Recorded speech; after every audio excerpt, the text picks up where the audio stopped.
Tiens, on a découpé une femme en morceaux rue de la bienséance à 2 pas du chat. Tiens, on a découpé une... I am a feminist. Je vous obsède avec une constance Je ne suis pas conduite qui appelle quand même l'admiration. d'une façon conforme à ce qu'on attend d'une jeune fille d'abord et d'une femme ensuite. I'm sorry that I didn't become the world's first black classic pianist. Je crois qu'une femme qui existe dans son temps, à l'intérieur de son temps, n'a pas d'époque, elle marque son époque. Bienvenue dans La Poudre, une conversation intime, profonde, avec des femmes artistes, activistes, politiques, des femmes inspirantes, des femmes puissantes. Comment sont-elles devenues femmes ? Contre quoi ont-elles résisté ? Que crient-elles ? Que rêvent-elles ? Que lisent-elles ? Je suis Lorraine Bastide et aujourd'hui, c'est l'épisode bonus Mona. Depuis que j'écris et que ma vie est écrire, je suis enfermée chez moi toute la journée.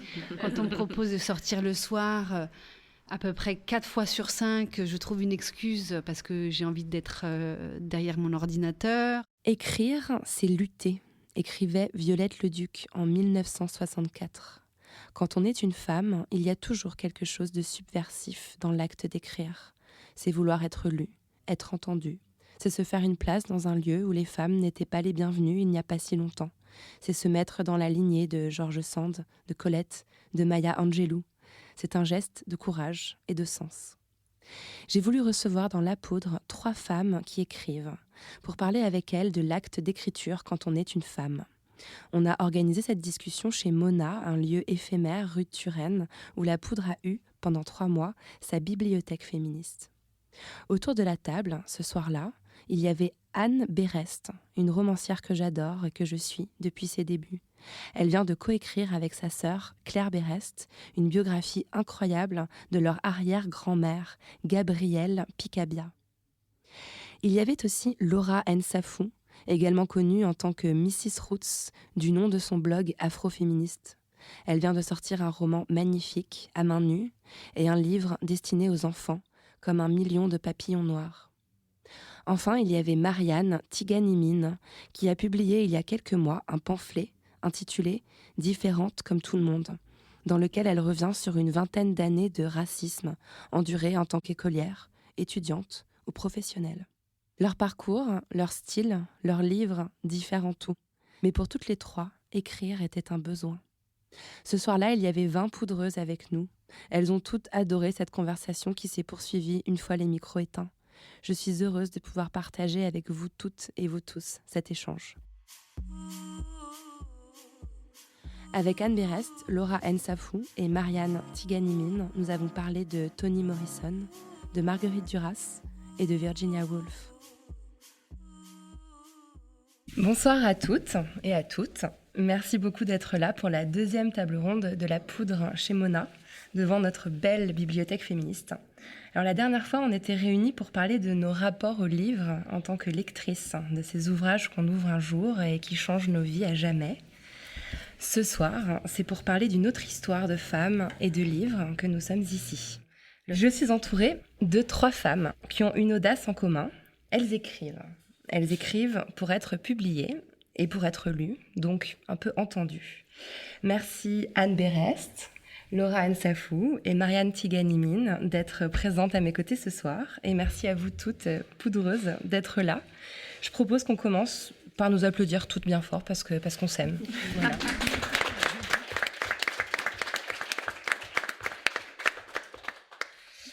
Alors, Anne, Laura et Mariam, vous écrivez. Ça peut paraître très simple, dit comme ça. Pourtant, la place des femmes dans la littérature n'a rien d'évident.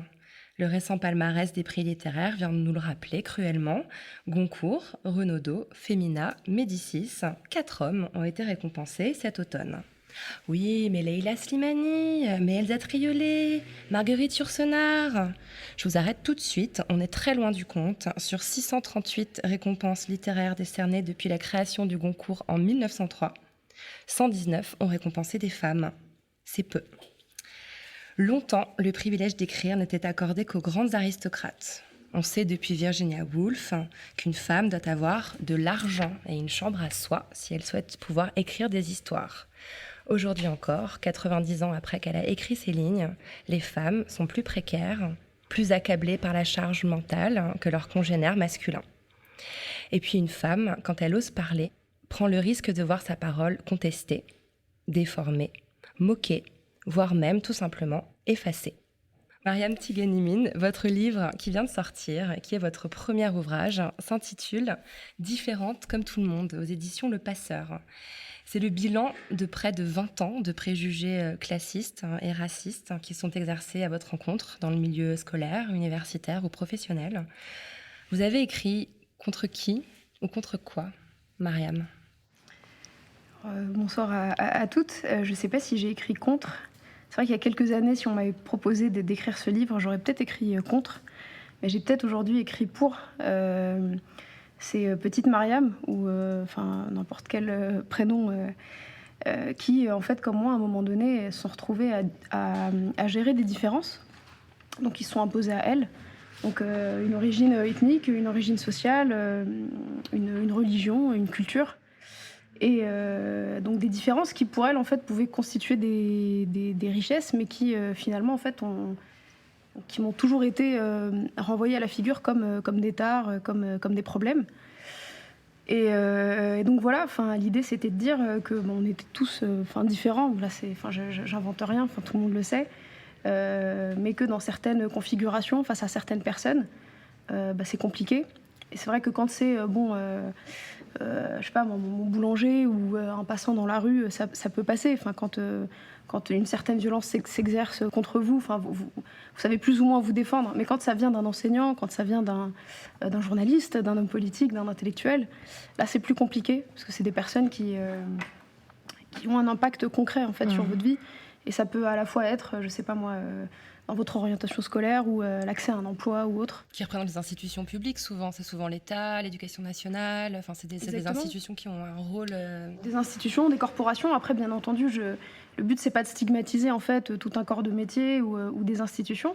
C'est juste de dire qu'il y a un problème et que ce problème, en fait, il perdure depuis un petit moment. Effectivement, ça s'est vraiment exprimé à moi quand je portais le voile. Donc voilà, parce que c'était la première expression physique de ma différence. Et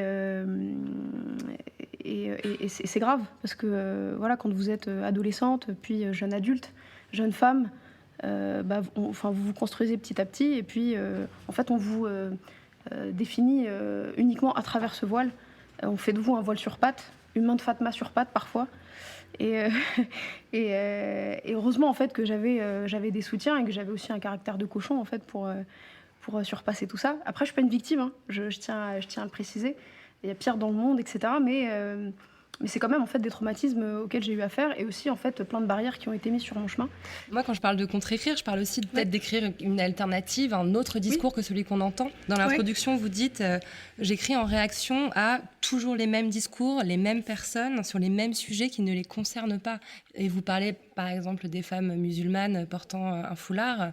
C'est un discours permanent dans les médias, sauf que c'est jamais les femmes concernées qui portent ce discours. C'est toujours quelqu'un d'autre qui les parle à leur place. Effectivement, et c'est vrai que ce premier exercice de contre-écriture, je l'ai fait en 2007 quand j'ai créé un média en ligne avec ma sœur qui s'appelait Hijaben de City. Et l'idée, en fait, c'était de proposer une tribune à des femmes dont on parlait beaucoup dans les médias, mais à qui on donnait justement pas la parole. Et au départ, c'était en fait un média dont on était les premières consommatrices, ma sœur et moi, parce qu'on était femmes de culture musulmane, issues de banlieue, voilées.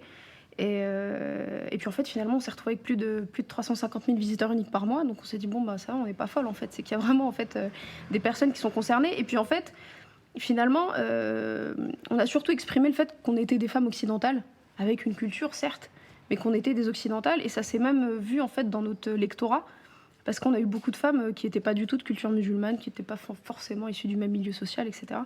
Et c'était à l'époque où il n'y avait pas encore de médias féminins alternatifs. Aujourd'hui, on a Chic Magazine. Enfin si, c'était les débuts quand même de Cosette. Mais bon, nous, on n'était pas journalistes. Notre but, c'était pas de produire un contenu journalistique. C'était surtout de proposer une plume féminine sur différents sujets, avec plusieurs contributrices, etc.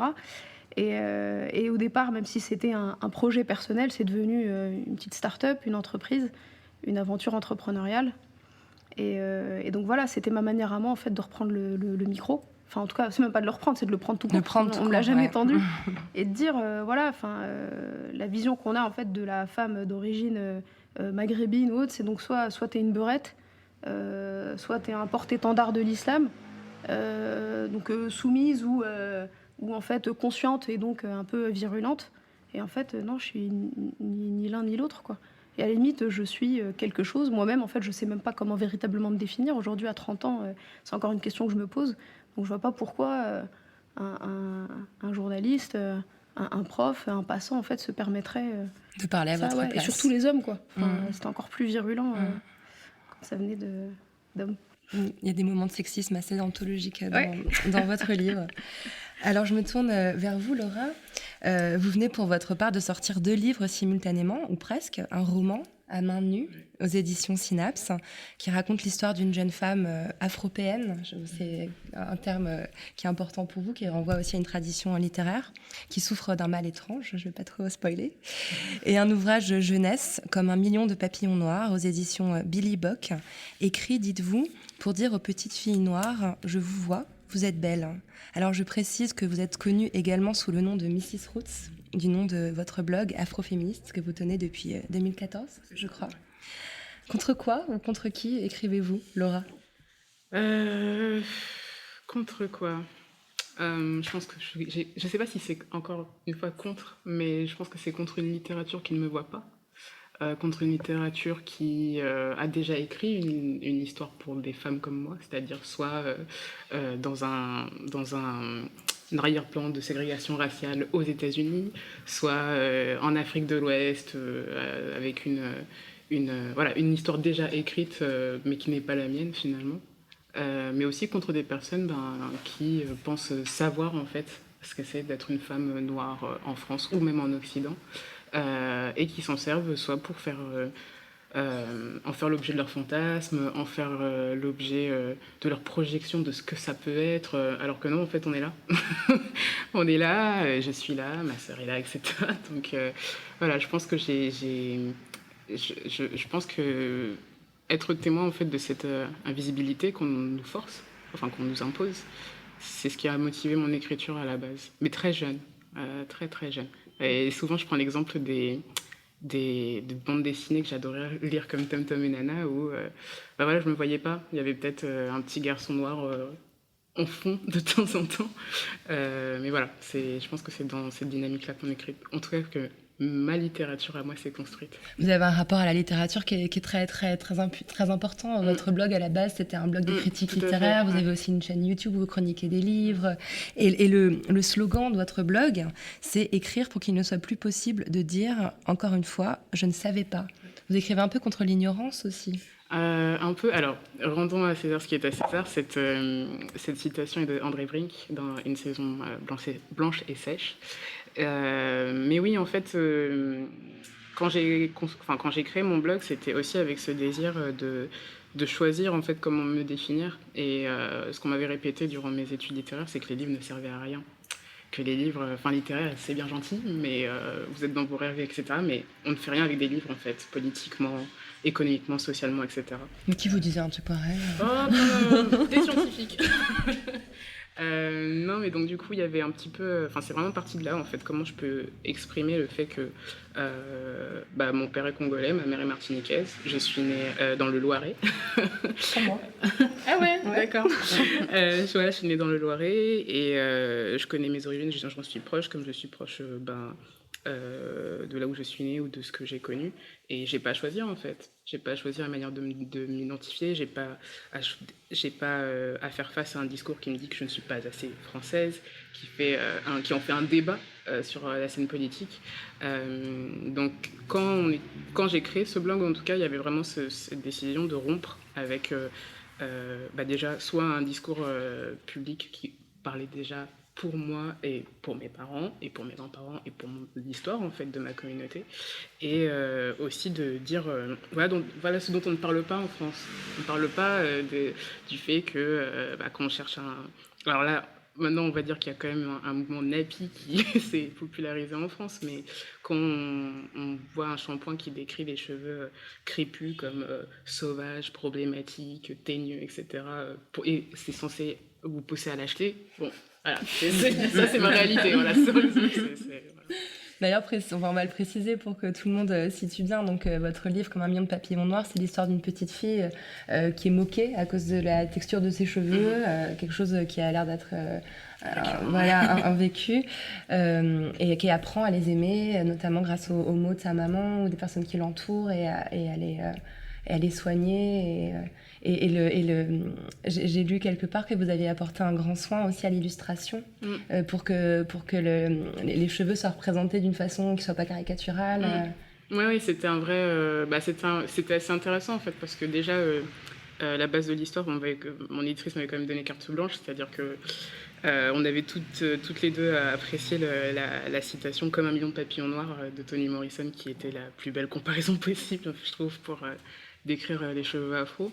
Donc même partant de là, ça laissait place à un imaginaire où je savais ce que je ne voulais pas voir finalement traduit, c'est-à-dire que alors connaissant déjà une littérature jeunesse où on me fait juste quelques gribouillis pour décrire les cheveux afro, ça renvoie un message aussi à des enfants de voir juste un gribouillis à la place de leurs cheveux en fait. Alors qu'il y a des mèches, il y a des variations. Si on met de la crème de coco, ou de l'huile, c'est pas du tout le même rendu. Enfin bref, il y a tout un... Donc ça aussi, je voulais que ce soit transmis. Et ça aussi, ça a été... j'ai eu de la chance de pouvoir participer à la charte graphique en fait, du livre. Et le fait que... Et je voulais surtout aussi que Adé, le personnage principal, ne soit pas un modèle.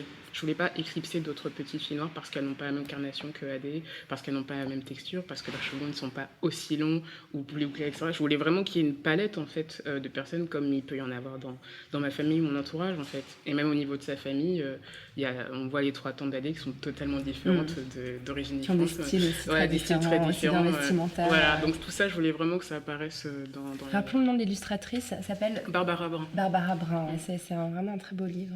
Merci. Alors Anne Berest, je me tourne enfin vers vous. Vous êtes sans doute la plus expérimentée des 3 autrices réunies ici ce soir. Vous avez écrit 5 romans. Je les ai tous lus, je les ai tous dévorés et adorés. L'un d'entre eux, Recherche femme parfaite, est d'ailleurs très spécifiquement féministe. Vous êtes également l'auteur d'un bel hommage à Françoise Sagan, une autre femme qui osait écrire. Et vous venez de publier un roman écrit à 4 mains avec votre sœur Claire Berest, Gabrielle, aux éditions Stock. L'histoire de votre arrière-grand-mère, musicienne, compositrice, épouse, et j'allais dire muse, mais c'est tout l'inverse au fond, plutôt accoucheuse ou magicienne auprès du peintre Francis Picabia. Alors j'ai l'impression que vous écrivez plutôt contre l'oubli. Tout à fait. Alors, dans ce livre, il a fallu effacer un effacement.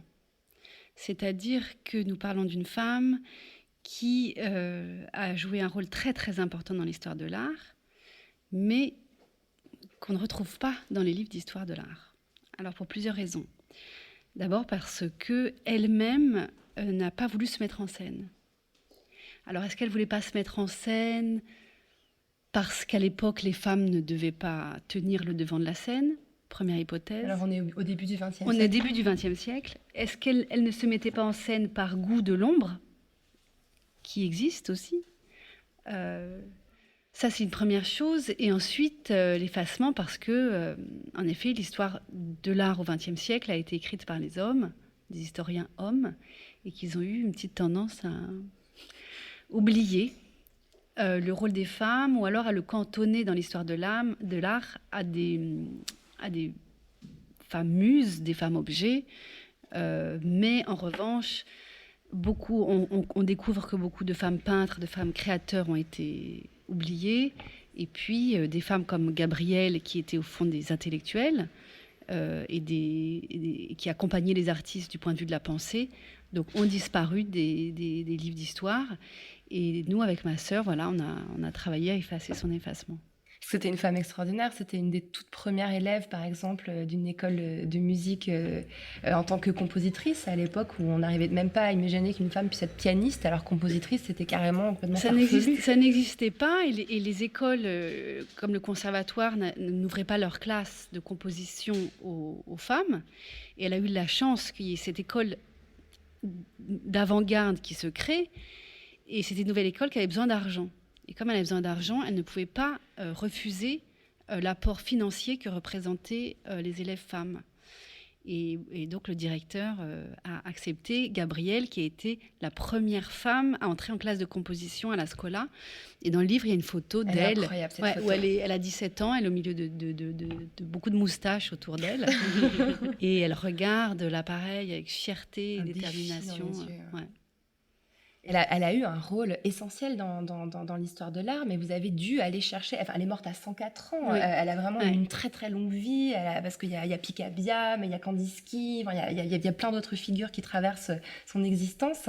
Vous avez dû aller chercher des archives, vous avez dû aller... En plus, même dans votre famille, c'était aussi dans votre famille que sa vie avait été enterrée, oubliée, alors que c'est la grand-mère de votre maman. Alors, ce qui est paradoxal, c'est qu'on a écrit ce livre... pour redonner la place à cette femme qui était extraordinaire à énormément de points de vue, sauf un où elle était vraiment très très dure, c'est qu'elle a été une mère très très mauvaise. Voilà, les enfants, ça l'intéressait pas. Et c'était une époque où la contraception n'existait pas. Au début du XXe siècle, elle disait « je n'ai pas d'instinct maternel sans culpabilité », sauf qu'elle a eu des enfants. Et ils ont morflé. Ouais, une histoire tragique. Et ils ont morflé, et donc ma mère, qui est donc est la petite fille de ce couple-là, de cette femme-là, ma mère a été très abandonnée et mal aimée et laissée après la guerre, dans des situations qui étaient très difficiles. Donc c'était étrange, à la fois on voulait lui redonner sa mémoire, et en même temps on savait qu'elle avait été ignoble avec notre mère. Donc c'était très bizarre comme situation. On sent le tiraillement d'ailleurs dans votre écriture. Et au début, on a écrit contre notre mère aussi, qui n'était pas du tout enchantée de savoir qu'on allait s'attaquer à ce sujet. Mais dans le livre, on dit ça.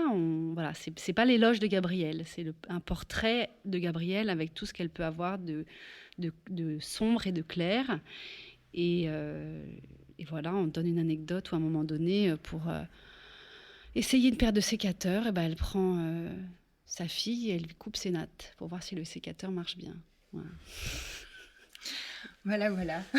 Gabrielle. Mais on arrive à l'aimer quand même. Oui. Vous la faites aimer. Oui. Au fond, toutes les trois, vous avez un point commun. Vous écrivez contre l'invisibilisation des femmes, de certaines femmes. Vous écrivez des histoires de femmes qui sont soit les vôtres, soit celles de vos ancêtres, ou celles des femmes que vous créez, que vous inventez. Et il y a peu d'écrivaines, au fond, qui s'autorisent les histoires d'hommes. Alors que les hommes, eux, ne s'empêchent pas d'inventer des femmes. On a évidemment tous en tête la phrase de Flaubert, « Madame Bovary, c'est moi ». Bah oui, bien, voyons. Alors, Anne, dans tous vos romans, vos personnages principaux sont féminins. Est-ce que c'est une démarche consciente de votre part ? Je m'en suis rendu compte au bout d'un moment. Et je me suis demandé, tiens, et si je me mettais dans la tête d'un homme ? Et honnêtement, je n'y arrive pas. Je n'y arrive pas parce que j'ai besoin d'être tellement à l'intérieur de mon personnage que... Voilà, c'est pour le moment, je crois que je n'ai pas assez peut-être d'expérience en tant qu'auteur pour réussir ça. Et qu'il me faudra encore un peu plus d'épaisseur pour réussir à sortir de mon sexe. Mais est-ce qu'il n'y a pas justement aussi moins d'urgence à créer des personnages d'hommes ? Il y a tellement peu d'histoires de femmes qui ont été écrites au fond. Est-ce qu'on n'est pas obligé de s'atteler à ça en tant que femme ? Non, mais en tout cas, voilà, ma pulsion, parce que l'écriture c'est une pulsion, ne va pas à cet endroit-là. Mais voilà, ça viendra peut-être. Mais en effet, je ne ressens pas d'urgence. Il existe un débat sur l'idée d'une littérature propre aux femmes. Alors Simone de Beauvoir, on s'en doute, n'aimait pas du tout cette idée. En 1976, elle écrivait « Quand j'ai commencé à écrire, nombreuses étaient des auteurs féminins, donc au masculin, qui refusaient d'être classés dans cette catégorie. Nous rejetions la notion de littérature féminine parce que nous voulions parler à égalité avec les hommes de l'univers tout entier. La féministe Annie Leclerc affirme de son côté en 1974, dans Paroles de femmes, un homme parle au nom des hommes, une femme au nom des femmes. Comment vous situez-vous par rapport à ça ? Mariam ou Laura, je ne sais pas si vous avez envie de réagir à ces phrases. Moi, en fait, c'est vrai que dans ce premier livre, je n'invente pas de personnages. Je fais parler des personnes qui existent et qui ont vraiment dit ce que je rapporte. Après, c'est vrai qu'il n'y a pas d'urgence. Enfin, j'ai pas une grande culture livresque, hein, j'ai pas de honte à le dire. Mais il n'y a pas d'urgence, en fait, à faire parler des hommes, parce on fait peu parler des femmes, et quand on les fait parler, généralement, on le fait de manière très caricaturale. Après, une littérature féminine ou pas, enfin, vraiment, là, je le dis, enfin, moi, je me considère pas, en fait, comme une écrivaine, plus comme une auteure. Là, je suis en train de travailler sur un deuxième livre qui, pour le coup, est un roman. Donc là, peut-être que je... Ah, c'est vrai. Ouais. Donc là, peut-être que Fiction cette fois, alors. En fait, basé sur des faits réels, un peu comme toutes les séries. Je suis une fan de séries, pas forcément de livres, mais de séries, oui. Non, en fait, c'est parce que justement, le sujet que je vais traiter est peut-être un peu trop frontal, voire violent, et que le draper d'un peu de fiction ferait pas de mal, en fait, pour véritablement passer les messages que j'ai envie de passer. Mais oui, enfin, je me considère comme une auteure, parce que je crée quelque chose, j'écris. Et surtout que moi, en fait, mon écriture, elle vient plutôt du web. J'ai d'abord été blogueuse. Elle est assez journalistique, votre écriture, d'ailleurs. Elle a quelque chose de... Bah, merci. Non, mais c'est vrai, elle a quelque chose d'assez factuel, d'assez précise. Ça, c'est peut-être aussi le côté un peu universitaire, du fait d'avoir étudié les sciences sociales et d'avoir eu à produire des écrits plutôt universitaires. Et je sais pas, et c'est vrai que c'est pas vraiment de la fausse modestie, c'est juste que j'ai pas voulu, en fait, faire d'exercice de style parce que je sais pas faire. Mais on m'a dit que ça se lisait plutôt bien, donc tant mieux. Mais voilà, donc je sais pas si j'ai apporté une contribution là réelle à la question. Okay. Complètement, mais on n'est pas là pour apporter des réponses précises, mais pour soulever plus de questions. Ouais. Laura Safou, je me tourne vers vous, et puis je sais que vous avez dans votre panthéon personnel Léonora Miano, qui est une idole qu'on partage. Ouais. Et Toni Morrison aussi. Et Toni Morrison qui ont une réflexion aussi sur cette écriture féminine ou masculine. Je ne sais pas ce que vous en pensez. Moi, ce qui m'a beaucoup marqué déjà, c'était le travail de Simone Schwarzbart avec Pluie et vent sur Tes Lumières Miracles, donc qui retrace en fait une génération de femmes guadeloupéennes de la fin de l'esclavage jusqu'à peut-être 50 ans. Et en fait, c'était vraiment une épopée féminine. Et ça m'a énormément marqué parce que c'était la première fois déjà que je voyais ce type de trajectoire. Et il y avait à la fois une manière de rendre beau le fait que oui, ces femmes souffrent, mais elles existent en fait. Elles existent, elles sont là. Alors, il y avait à la fois quand même ce côté un peu critique de la femme potomitan, donc pilier, qui doit tout prendre sur elle, etc. Mais il y avait aussi cette espèce d'éloge à la fragilité. Et quand j'ai publié À main nue, ce qui m'a beaucoup marqué, c'est la manière dont finalement parler des femmes en littérature, ça reste tabou. En tout cas dans l'histoire de Sibylle dans À main nue, il y avait donc le fait que déjà qu'elle ait cette phobie qui fait qu'elle reste à distance des autres et donc des hommes. Il y avait beaucoup d'interrogations de la part des lecteurs par rapport à ça. Du coup, comment elle va joindre finalement les hommes ou même les autres, comment elle va les atteindre d'une certaine manière. Et ce qu'on m'a renvoyé souvent, c'est oui, mais pourquoi vous êtes autant centré sur elle? Donc, que ce soit sur le fait qu'elle ait une phobie. Donc, pourquoi, en fait, le fait qu'elle ait une phobie, c'est forcément qu'elle est faible. Il y a beaucoup de choses comme ça pour lesquelles les gens m'ont interpellée, ou alors pourquoi, en fait, vous mettez une telle place pour le plaisir féminin de manière aussi explicite dans votre livre, ce qui était aussi un parti pris pour moi, puisque quand on prend, je sais pas, n'importe quel bouquin qui parle des frasques d'un Parisien hyper crûment, on ne pose pas de questions parce que c'est un homme qui est derrière le bouquin. Et là, j'ai eu toutes les interrogations possibles. Quand Bébé fait une scène de cul, personne ne lui Exactement, reproche. C'est exactement l'exemple que j'avais pris. Je sais pas pourquoi j'ai compris. Et donc, en fait, du coup, quand je vois... pour moi, s'il y a encore des parcelles, en fait, des femmes dans la littérature qui sont tabous, c'est qu'on n'a pas encore tout fait. C'est qu'il y a plus d'urgence, justement, à balayer tout cet éventail que à réitérer encore la même chose. Donc, en tout cas, dans mon travail et même dans le manuscrit sur lequel je suis en ce moment, ils sont ils sont un petit peu... bon, déjà, ils sont très secondaires, mais ils sont un peu des satellites, en fait, autour de cette question-là. Et même pour... c'est pas que le roman qui est concerné, c'est aussi la littérature jeunesse, puisque même pour Quand un million de papillons noirs, on m'a dit « Et les garçons ?» Ah bah oui, bien sûr. D'ailleurs, il y a une démarche dans l'écriture d'À main nue qui est intéressante parce que vous l'avez écrit à 20 ans, ce livre. Oui. C'est un premier roman, en fait, que vous avez laissé de côté pendant 4 ou 5 ans et vous l'avez repris à la lumière de choses que vous aviez apprises dans votre activité militante ou en lisant beaucoup, et vous avez vu votre propre... vous l'expliquez dans la postface du livre, votre propre faculté à reproduire des clichés sexistes malgré vous, en fait. Ouais, tout à fait. En fait, c'est là où j'ai vraiment mesuré tout ce qu'on intériorise. Je suis une grande lectrice de romances depuis très jeune. Et typiquement, la scène du baiser volé, qui est vraiment véhiculée, mais que ce soit dans les séries ou dans les films, comme quelque chose de très romantique, en fait, gomme totalement la question du consentement. Du coup, je me retrouve 4 ans après, donc après avoir lu et voilà, pas mal de choses, je me retrouve à me lire à une certaine période avec cette scène. Et je me dis, mais comment ça se fait? Ouais. Mais c'est pas comment ça se fait, en fait. C'est, bah oui, je suis passée par là aussi.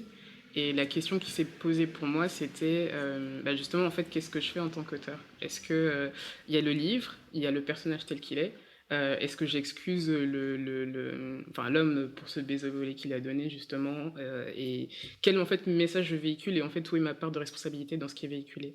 Donc j'ai finalement pris le parti pris de, bah oui, le mec est un goujat, il n'y a pas de souci. Genre, c'est acté. Après, pour moi, ma responsabilité était aussi de montrer dans la narration que déjà, Sibylle n'était pas consentante pour ce baiser, et puis surtout, il y a quand même Sibylle elle-même le rejette en lui disant, je veux bien qu'on s'embrasse, mais ce sera en mes termes. Donc il y avait un peu ce travail-là où je voulais quand même conserver le livre tel qu'il était, parce que je voulais pas tout réécrire. Dénaturer le propos qui était le vôtre. C'est ça. Et, mais quand même, mesurer en fait ma part de responsabilité en tant qu'auteur afroféministe aujourd'hui. J'ai le sentiment que pour oser écrire, il faut que d'autres femmes ouvrent la voie. Dans votre cas, Laura, vous l'avez cité déjà plusieurs fois depuis le début de l'émission, il y a Toni Morrison. Je pense que Françoise Sagan, éventuellement pour vous, Anne, a joué un rôle. Vous avez d'autres auteurs et écrivaines en tête? Sagan, je l'ai découverte à l'occasion de l'écriture de ce livre, qui était une commande. C'est le fils de Françoise Sagan qui m'a demandé d'écrire sur elle. Mais pour moi, ce n'était pas mes référents de très jeunes filles. Pour moi, c'était Marguerite Duras, qui a été, dans mon adolescence, ma figure de pop star, quoi. Il y a des adolescentes qui ont des figures d'actrices ou de chanteuses. Moi, ma pop star, c'était Marguerite Duras. Je lisais ses livres sans rien y comprendre, mais je les lisais en entier, en ayant le pressentiment que j'y comprenais rien, mais que ça avait l'air assez excitant et formidable ce que les gens racontaient. Et comme elle écrivait, c'est le début c'est une forme d'autofiction, parce qu'elle racontait sa vie. Je me disais, mais être écrivain, c'est génial parce qu'on vit des choses extraordinaires. Parce que je pensais que tous les gens qui racontaient des livres vivaient vraiment ce qu'ils racontaient. Donc, mon premier désir d'être écrivain, c'était au fond pour avoir une vie romanesque. Alors qu'écrire, c'est le contraire. Depuis que j'écris et que ma vie est écrire, je suis enfermée chez moi toute la journée. Quand on me propose de sortir le soir, à peu près 4 fois sur 5, je trouve une excuse parce que j'ai envie d'être derrière mon ordinateur. Voilà, la vie d'un écrivain est absolument monacale et pas du tout folle. Mais voilà, le premier désir d'écrire était celui de vivre la vie des personnages de romans. Et mon entrée a été celle de Marguerite Duras. Elle a quand même une vie pleine de transgressions. Ouais. Mais c'est des vies qui ont été marquées par la guerre aussi. Donc c'est des vies... les guerres précipitent aussi des périodes et des choses... voilà, je pense que moi, ma génération d'adolescents, on avait vécu une période assez historiquement où il ne se passait pas grand-chose, alors que je pense qu'aujourd'hui, les adolescents d'aujourd'hui, les jeunes gens d'aujourd'hui vont donner des créateurs très intéressants parce que leur enfance et leur adolescence auront été traversées par des choses chaotiques, alors que nous, beaucoup moins. Donc, L'adversité nourrie. Ouais. Et vous, Mariam, est-ce qu'il y a des livres qui vous ont marqué ou des écrivaines dont vous avez eu envie de vous inspirer ou qui vous ont incité à avoir le courage d'écrire, ou peut-être des figures médiatiques qui simplement ont pris la parole un jour et vous ont fait dire moi aussi? Très franchement, non. Mais c'est la question d'oser écrire. Moi, pour être très honnête, en fait, c'est parce qu'on m'a proposé d'écrire un livre que j'en ai écrit un. Donc on est venu vous chercher, un éditeur Voilà. est venu vous... Exactement. Et même 2. Et j'ai pris le plus cool. Normal. Et oui, c'est vraiment pour ça, même si j'écrivais du blog, post, etc.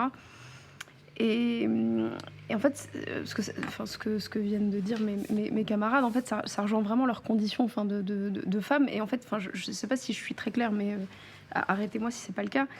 C'est vrai qu'en fait, moi, je n'ai pas ressenti le besoin d'écrire sur ma condition de femme. Parce qu'en fait, c'est pas que je me suis jamais sentie femme, c'est qu'en fait, on m'a toujours renvoyé que j'étais d'abord une voilée, une banlieusarde et une prolo, quoi. Donc en fait, c'était ça qui prédominait, pas dans la manière dont moi je me percevais ou je me définissais, mais en fait, c'est ça qui m'accablait, et donc en fait, c'était sur ça que je devais me défendre. Et c'est vraiment en retirant le voile que je me suis aperçue que, ouais, en fait, je suis une femme. Parce que dans tout ce qui pouvait venir à moi, c'est là que le sexisme, en fait, est véritablement apparu, en fait. C'est quand j'ai plus eu de voile et qu'on m'a considérée comme une femme, qu'on n'a plus nié ma féminité. Vous avez écrit un texte récemment publié sur Chic où vous expliquez un entretien d'embauche. Avec un investisseur. Ah oui. Ouais. Où en gros, vous êtes la même personne avec le même CV, les mêmes compétences, mais les mêmes vêtements. Les mêmes vêtements, à part, pas de couvre-chef dans le second cas. Et la discussion prend un tour qui n'a rien à voir. Vous tombez des nues. Ouais. Déjà, je suis accueillie par quelqu'un qui est chemise ouverte, presque, lumière tamisée, etc. Et bon, je comprends rapidement que c'est un guet-apens, quoi. Mais moi, j'étais venue avec mes tableaux financiers et ma joie de vivre et ma motivation. Et puis, en fait, je me rends compte que là, on m'a perçue... si parfois, en fait, des entretiens de ce type s'étaient mal passés parce qu'on me demandait « Ah, vous venez d'où ? Ah, mais vous avez fait quelle école ? Ah, mais vous avez fait comment ? » Mais oui, mais c'est quoi vos origines ? Donc à chaque fois, le sujet n'était pas mon business, mes besoins financiers, entrepreneuriaux, etc. Là, en fait, c'était j'étais un bout de chair, quoi. Et voilà. Et quelque part, votre hijab vous protégeait de ça à l'époque où vous le portiez. Après, vous portez... il y a différentes étapes dans votre parcours. Hein. Vous découvrez très progressivement. D'ailleurs, vous racontez très bien dans le livre. Mais c'est quelque chose auquel vous n'êtes pas confronté, en fait, avant. J'y étais peut-être confrontée, mais c'était noyé dans du racisme, du mépris de classe ou de l'islamophobie. Mais il y avait sûrement du sexisme, parce que je pense que quand on s'attaque à une femme... d'abord à une femme, parce que d'ailleurs, quand on regarde les actes islamophobes, en fait, c'est 80% des femmes qui sont touchées. Donc, quand on s'attaque plus à des femmes qu'à des hommes, c'est que déjà, on a un gros lâche et qu'on considère qu'une femme a moins la possibilité de se défendre, etc. Donc, il y a quand même une part de sexisme. Donc, c'est toute cette digression pour dire que j'ai pas ressenti le besoin de parler de moi en tant que femme, parce que... c'est pas que je me percevais pas en tant que femme, c'est que en fait, c'était pas ma priorité. C'était pas ma priorité. Et en fait, les féministes médiatiques, ou non d'ailleurs, parce que y a feu Françoise Héritier, moi que j'ai découverte, mais en tant qu'anthropologue, parce que j'étudiais l'anthropologie, l'ethnologie. Mais en fait, donc c'est pas mal de femmes donc féministes qu'on pouvait lire dans les magazines féminins ou qui avaient des tribunes. Enfin, les fois on leur en donnait une. Avait tendance à m'exclure. Quand je dis moi, pas moi, Mariam Tiganimine, mais le voile sur pattes que je représentais à leurs yeux. Et donc moi, il n'y avait pas... C'était pas là que vous trouviez des alliés et des soutiens. Non, et en même temps, j'allais pas me tourner vers une autre culture, parce que même si je suis d'origine maghrébine, marocaine, je suis française. Enfin, ma culture, elle est française, elle est occidentale. Et mes repères, en fait, étaient avant tout français et occidentaux. Et après, bien sûr, il y avait aussi peut-être un manque d'intérêt. Hein, ça, j'avais plus peut-être de figures, en fait, dans la musique. Enfin, c'est ce qui me faisait plus kiffer, ou dans l'histoire, etc. Mais vraiment, c'était pas dans mes priorités. Laura, vous dites aussi bien au sujet d'À main nue que de votre livre jeunesse que vous avez écrit les livres que vous auriez aimé avoir entre les mains quand vous étiez adolescente ou enfant? Oui, ce qui est marrant, c'est que je n'aimais pas lire en fait quand j'étais petite. Ah Je suis devenue une littéraire très tard. Je pense que c'est vraiment avec les programmes scolaires et les livres imposés en fait que ça s'est imposé à moi. Mais très jeune, des 8 ans ou 9 ans, je faisais des livres sur des feuilles blanches que je collais les unes aux autres pour faire mes livres à moi en fait. Et il y avait vraiment et en fait, c'était très visuel. Et c'est de la même manière que je garde pour aujourd'hui pour écrire. C'est quand j'écris un bouquin, c'est comme un film qui défile devant moi, en fait. Il y avait... Oui, je vois la différence entre les histoires que j'ai pu justement inventer à l'âge de 12 ans, où là, c'est vraiment, j'ai commencé à écrire des bouquins, où là, il y avait vraiment cette recherche, en fait, de femmes, mais toujours avec quand même des stéréotypes que j'avais inculqués. Et mes premières héroïnes étaient toutes métisses, aux cheveux bouclés, plus ou moins peut-être avec des yeux verts pour un petit peu marquer une petite touche, tu vois. Et finalement très loin de moi. Et plus les années ont passé, plus finalement je me rapprochais de femmes qui me ressemblaient, ou même de femmes de mon entourage en fait. Et je pense que mon écriture c'est vraiment construite comme ça. Donc arriver à 25 ans et écrire un livre jeunesse, c'est autant dans le roman j'ai suivi ma progression, autant le livre jeunesse, alors là c'était un peu Noël. Parce que j'ai pas même la couverture, je crois que c'est l'une des premières choses qu'on a perçu ou imaginé avec mon éditrice. On savait tout de suite qu'il y aurait une chevelure avec des papillons autour. Donc, je pense ça a beaucoup nourri, en fait. Finalement, le fait d'être invisibilisé a beaucoup nourri ce que je voulais voir, en fait. Ce que je voulais voir. Et c'est pour ça que ça me touche d'autant plus quand des femmes qui ont mon âge ou même plus voient le livre pour enfants et le veulent pour elles. C'est qu'il y a eu une absence et qu'il y a eu une exclusion aussi dans une littérature où on était relayé à certains contextes précis ou à des Tintins au Congo. Ouais, non, c'est vraiment... Et puis même sur la question de oser écrire, c'est pour ça que pour moi, c'était pas vraiment... L'écriture est venue vraiment avant cet intérêt pour la littérature, en fait. Et pour l'objet livre, enfin, il y avait une chose que je voulais dire pour rebondir sur ce que vous venez de dire. Moi, je pense que ce livre, il est aussi important de le mettre entre les mains de petites filles qui ne sont pas noires, de petits garçons, parce qu'en fait, ce manque de représentation de fillettes noires dans la littérature enfantine, elle a un impact sur l'estime d'elle-même quand c'est petite fille, mais aussi sur... Elle nous concerne tous, en fait, parce qu'on existe et parce que... j'ai eu des retours même de petites filles qui essayaient de faire les mêmes coiffures et qui n'ont pas les cheveux crépus, qui ne sont pas des petites filles noires. Et je trouve ça énorme, en fait. De renverser évidemment le stigma, quoi. Oui, parce qu'en fait, je pense aussi qu'avec cette conversation qui commence sur la diversité en littérature, etc., il y a la surface, mais il faut aussi aller en profondeur, dans le sens où... le but au final, c'est que ce n'est pas parce qu'on lit l'histoire de Mariam ou la mienne que c'est pas universel, en fait. C'est pas parce que c'est l'histoire d'Adé et des moqueries qu'elle a à l'école sur ses cheveux crépus que ça ne peut pas que cette expérience d'harcèlement scolaire ne va pas faire écho avec un autre harcèlement scolaire, que cette question du racisme autour de ses cheveux ne va pas faire écho avec quelque chose d'autre. C'est ouvert et c'est comme ça, hein. C'est ça qui est puissant avec la littérature, c'est qu'on peut se l'approprier et que ça peut faire écho. Ouais, et puis je pense qu'il y a aussi un autre élément que vous avez en commun toutes, c'est finalement comme si il était impossible de ne pas mettre de vous-même dans les livres que vous écrivez. Et je pense à vous, Anne, dans Sagan 1954, qui est, donc, vous l'avez rappelé tout à l'heure, une commande qu'on vous a faite. Elle coïncide avec un moment de votre vie intime qui est un moment difficile et vous mêlez à l'histoire de Sagan, l'histoire d'une rupture amoureuse, l'histoire d'une douleur personnelle. Est-ce que ça vient malgré soi, ça ? En fait, je me suis rendu compte que quand je découvrais le personnage de Sagan et que je voyais comment elle avait vécu sa vie, elle m'aidait.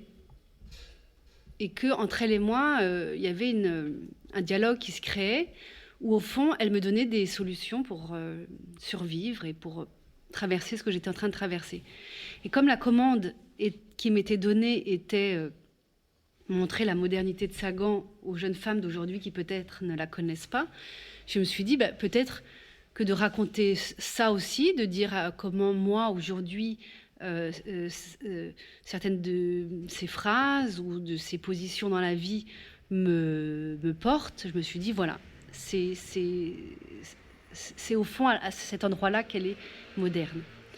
Mais pour rebondir ce que je disais sur Laura, quand elle dit « Moi, je ne me reconnaissais pas dans la littérature quand j'étais enfant », ça me fait penser qu'un jour, je me suis dit toutes les petites filles qui lisent enfants se construisent toutes de façon très naturelle avec des héros masculins. C'est-à-dire que moi, quand j'étais petite et que je lisais Le Petit Nicolas, j'étais le petit Nicolas. Quand je lisais Astérix et Obélix, j'étais Astérix et Obélix.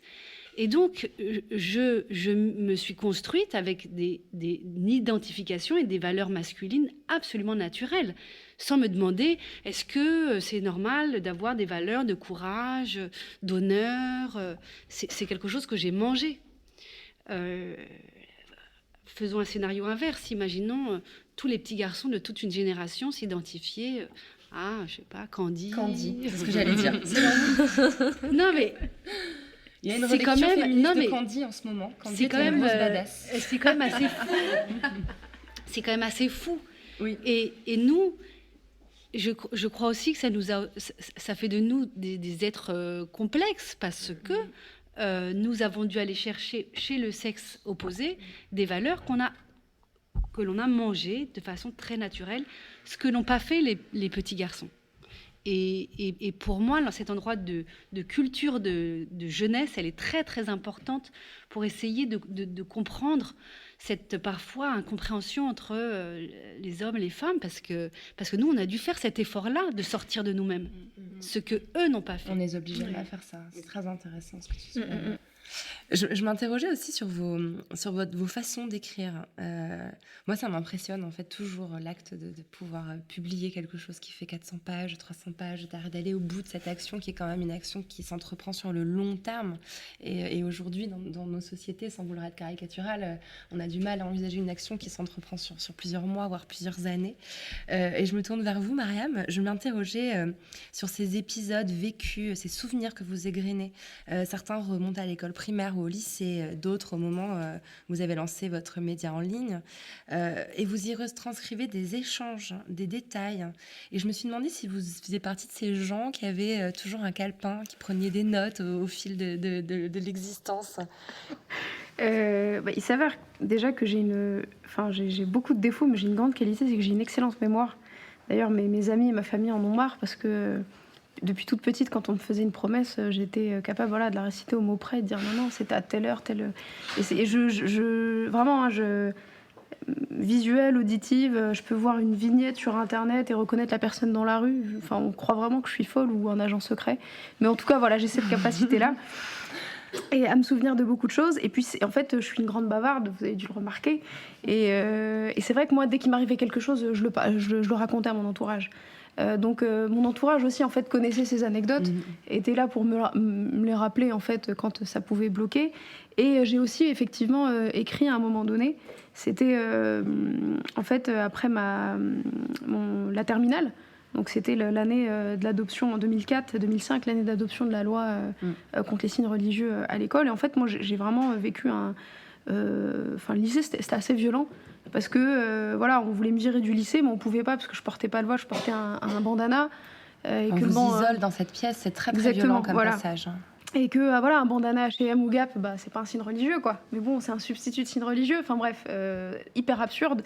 Et en plus, moi, vraiment, en plus, c'était pas du tout par religiosité ou autre, c'est juste qu'en fait, pardon du langage, mais tu veux me faire chier, je te ferai encore plus chier, quoi. Non, je sortirai pas, je partirai pas, je garderai ce bandana sur la tête. Et donc, en fait, toutes ces histoires, tous ces événements, j'avais commencé à les écrire parce que vraiment, j'étais à la sortie du lycée, j'étais pas bien, j'étais au bord de l'implosion. Et de l'explosion aussi. Enfin, j'étais vraiment pas bien. Et en fait, j'ai trouvé dans l'écriture, mais l'écriture pour moi-même, quoi, une sorte de journal. Voilà, ça a été un exutoire. Et en fait, ça a duré 10 mois. 10 mois, pourquoi, j'en sais rien. Mais au bout de 10 mois, en fait, j'ai posé mon stylo. J'ai dit, j'en ai plus besoin. Maintenant, je suis en paix. Après, si, je pense que c'est le fait d'avoir été dans le supérieur, d'avoir rencontré d'autres personnes, d'avoir eu des lectures, là, pour le coup, mais plutôt politiques, plutôt liées à ma condition sociale. Enfin, rencontrer Marx, par exemple. C'est pas très glamour, hein, mais en tout cas, moi, voilà, Marx... Une bonne base de départ. Exactement. Et donc voilà, j'avais effectivement cette base-là. Et puis après, les événements plus récents, j'ai des mails, des échanges sur les réseaux sociaux, des copies d'écran, etc. Ouais. Vous les avez, vous, ces calepins? Vous avez le besoin, Laura, Anne, de noter au fil des journées les pensées qui vous viennent, les moments que vous vivez? Pas assez.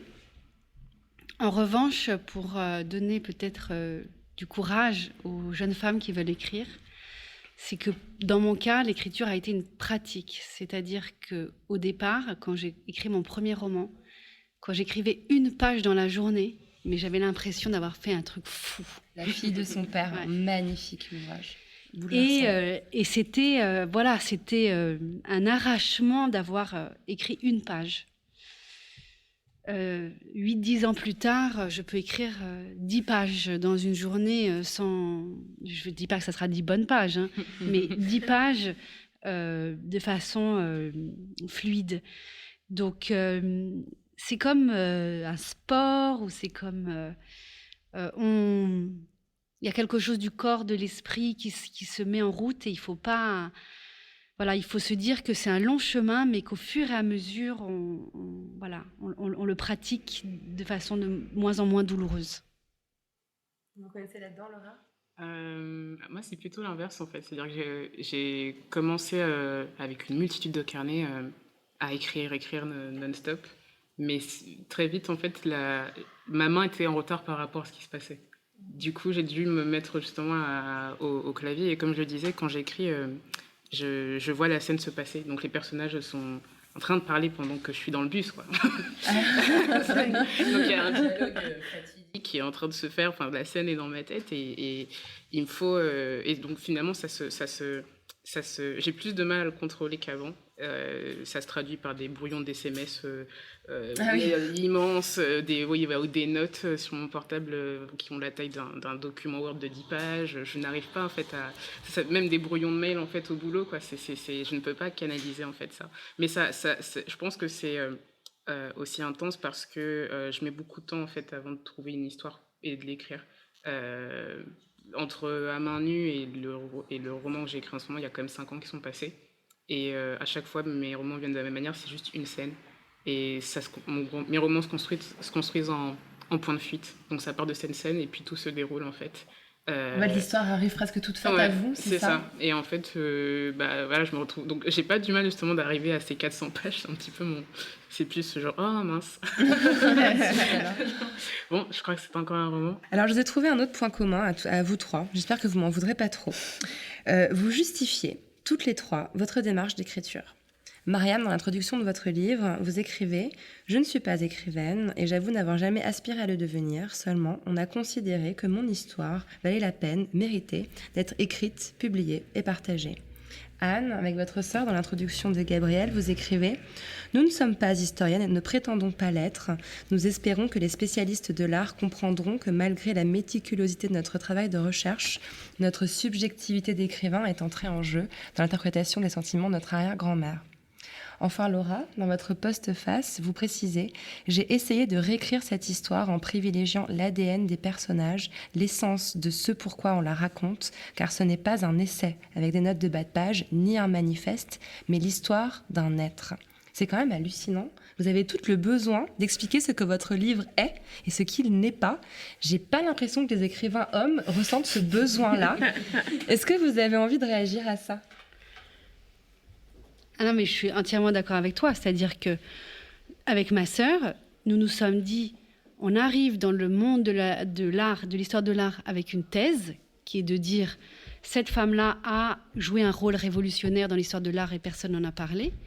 Mais on avait tellement peur de se faire défoncer par tous les pontes de l'histoire de l'art, etc. D'ailleurs, aujourd'hui, on a un article dans Le Monde d'un mec bien macho, des noms je veux dire, on savait qu'on allait arriver et être regardé. C'est quoi ces deux petites nanas qui arrivent et qui vont nous expliquer? On savait.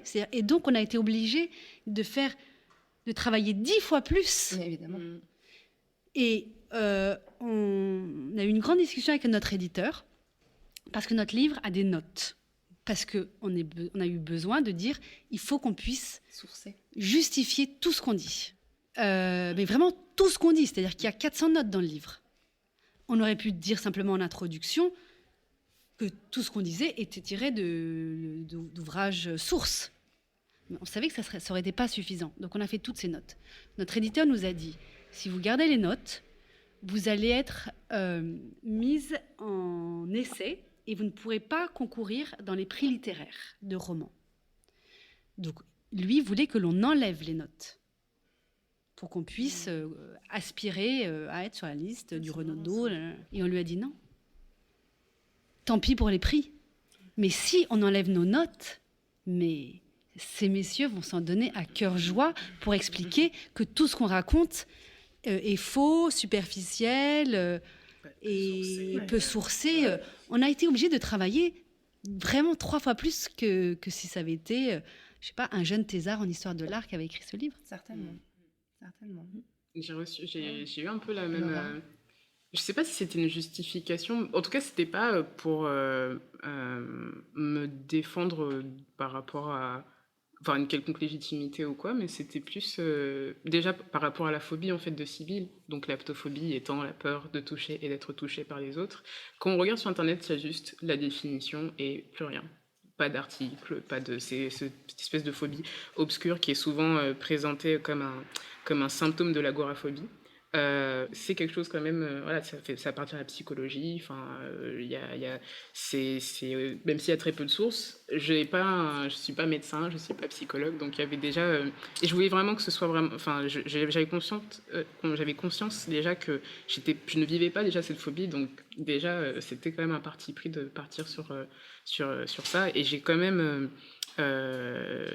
voilà, j'ai fait lire aussi, il y a eu aussi ce travail de recherche aussi un petit peu de le faire relire en fait à des personnes qui sont elles-mêmes soit agoraphobes et aptophobes, ou même parfois que aptophobes, et il y a même des personnes qui se sont découvertes comme l'étant en lisant le livre en fait. Donc il y avait aussi, voilà, c'était juste vraiment pour acter que c'était un personnage en tant que tel, mais surtout une personne. Et aussi sur mon blog, j'ai pas du tout la même démarche que dans une fiction. Sur mon blog, il y avait vraiment, je suis obligée. Non, c'est mon blog, je fais ce que je veux. Mais quand j'ai commencé à écrire, même si j'avais les livres, j'avais un petit peu ce truc scolaire de chercher des sources pour ne déjà parce que je parlais de racisme et que dès qu'on parle de racisme, bon, je sais quel type de commentaires je peux recevoir. Ouais. Mais en plus, qu'en parlant d'afroféminisme, qui n'était pas très connu en France il y a 4 ans, je m'exposais encore plus en fait à des critiques en fait. Donc il y avait cet exercice de sourcer mes articles sur le blog. Là, je me retrouve dans la fiction. Voilà, je voulais vraiment que ce qui finalement puisse prévaloir, ce soit les personnages et leur histoire en fait. Et cette impression de risquer d'être contredite ou cette espèce de présomption d'incompétence qu'on a toujours vis-à-vis des femmes, que vous décrivez très bien toutes les deux, me semble effectivement relever du sexisme systémique. Et d'ailleurs, en parlant de sexisme, j'aimerais bien qu'on parle du milieu de l'édition. C'est un milieu que vous connaissez bien, Laura. Vous avez travaillé un temps chez Gallimard, je crois. Ça a été aussi votre sujet de mémoire, il me semble. Oui, enfin... Vous l'avez étudié en tout cas dans le cadre universitaire, ce milieu-là. En fait, j'ai fait des études d'édition après ma licence. J'ai fait également un stage chez Gallimard, qui était mon premier stage en fait dans le monde de l'édition. Puis après, j'ai continué. Et je sais pas en fait, j'ai pas de souvenir d'avoir des remarques frontales ou quoi que ce soit, mais je me rappelle surtout d'un environnement en fait où je cherchais des femmes, déjà des femmes d'abord, puis aussi des femmes noires, des femmes maghrébines ou des choses comme ça. Je cherchais en fait, et je me rappelle en plus avoir croisé juste dans un escalier une femme noire qui était là avec son dossier, et je suis restée un peu statique, un peu genre dans les verres, genre oh, il y en a une. Donc il y avait et c'était assez récurrent pour moi quand j'ai évolué un petit peu dans ce milieu de chercher des femmes en fait. Enfin, on peut trouver des éditrices assez facilement, je pense, de plus en plus, mais c'est plus on monte les strates et plus elles s'effacent en fait. Symptomatique. Voilà, symptomatique totalement. Anne, vous avez cette impression aussi de... Moi, j'ai vécu un sexisme très fort depuis que je publie des livres. C'est marrant parce que ce matin, j'entendais un témoignage de Françoise Héritier qui disait, pour la génération des femmes qui sont nées après les combats, c'est-à-dire qui sont nées, la contraception existait, ces femmes-là découvrent le sexisme au bout d'un certain temps. Parce qu'elles naissent avec des mères qui leur disent « vous êtes l'égal de vos frères ». Moi, j'ai eu une adolescence où je pensais, au fond, que le sexisme ne serait plus un sujet dans ma vie. Et c'est à partir de 25-30 ans que j'ai compris et je me suis dit « ah si, en fait, c'est un très, très, très, très gros sujet ». Et en tant qu'auteur, en tant qu'écrivain, alors là... je peux donner des exemples. Par exemple, un critique homme a écrit une critique sur un de mes livres en faisant des digressions, parce qu'il savait qui était mon compagnon, et en faisant des digressions sur la personne avec qui je vis. Mais je ne pense pas que si j'étais un homme, il dirait dans l'article sur mon livre avec qui je couche. Quelle point sa femme est formidable. Et non, alors lui, en plus, c'était pour dire que vraiment, enfin, il était pas du tout content du mec avec qui je couchais. C'était pas, ça n'allait pas. Donc ça, c'est quand même fou, parce que comme je suis une femme, il s'arrogeait le droit de pouvoir commenter ma vie sexuelle. Par exemple, un critique... qui venait de sortir un livre sur sa vie de critique. Et tout d'un coup, il fait une interview dans un magazine. Et le journaliste lui demande, alors, est-ce que c'est difficile, la vie de critique ? Alors là, il commence à dire, oui, en fait, souvent, les jeunes femmes écrivains veulent déjeuner avec nous en espérant avoir de bons papiers. Et là, tout d'un coup, il cite mon nom. C'est pas vrai. Je peux dire qui c'est, c'était Arnaud Vivian. Et Arnaud Vivian cite mon nom en disant que mon éditrice l'aurait appelé pour... donc, mon éditrice, qui est une femme qui s'appelle Martine Saada, qui est la femme de Pascal Quignard, qui est une femme qui est la droiture même, qui n'est pas du... Enfin, je dirais, elle ne sort pas, elle fait pas partie du monde de Saint-Germain-des-Prés, etc. Imaginez cette femme appeler Arnaud Vivian pour lui dire de déjeuner avec... Enfin, c'est juste absurde. Et ça m'a mis dans un état de rage. Mais je me suis dit, le mec est fou. Donc, je lui ai envoyé des messages d'insultes en lui demandant, espèce de connard, dis-moi à quel moment j'ai essayé de coucher avec toi parce que vu ta face... voilà. Et le mec était tout penaud et disait, non, mais c'était de l'humour. Ah ouais, c'était de l'humour et tu crois que mon mec, il trouve ça drôle que tu racontes des choses pareilles ? Et dernier exemple, avec mon deuxième roman, je me retrouve finaliste dans les 4 finalistes du prix Renaudot, qui est un prix très prestigieux. Et là, c'était un écrivain, un homme écrivain, qui était parmi les 4 finalistes. Et ça le rendait dingue que tout d'un coup, il y ait une jeune femme, un peu sortie de nulle part, c'était mon deuxième roman, qui soit dans les 4 finalistes. Il s'était mis en tête de faire une campagne de rumeurs contre moi, en expliquant que c'est parce que je couchais avec un des membres du jury. Et il commence à lancer la rumeur dans Paris et à dire ça à tout le monde. Et... manque de bol. Ce mec ce mec écrivain avait traduit une pièce de théâtre et un de mes meilleurs amis était acteur dans cette pièce de théâtre. Et donc il commence à dire, mais est-ce que tu connais cette femme ? Tu sais qu'elle couche avec machin, nanana. Et le mec est mon meilleur ami.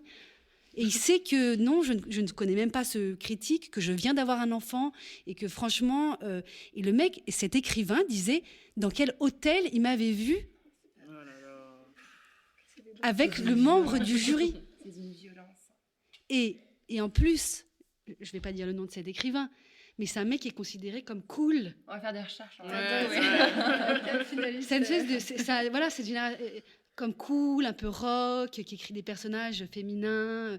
Dans ses livres, les personnages féminins... C'est les pires, hein. Espèce de salaud, quoi. Mais c'était...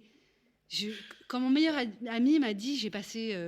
une discussion avec cet écrivain qui déblatère sur toi, je me suis dit, mais c'est quoi ce monde ? Mais c'est horrible, quoi. Même la façon dont on parle de votre écriture, je me suis amusée à relever un peu les adjectifs qui qualifiaient votre style, et c'est très souvent, c'est délicat, ça coule bien, alors qu'on pourrait dire, c'est franc, c'est puissant, parce que c'est vrai aussi.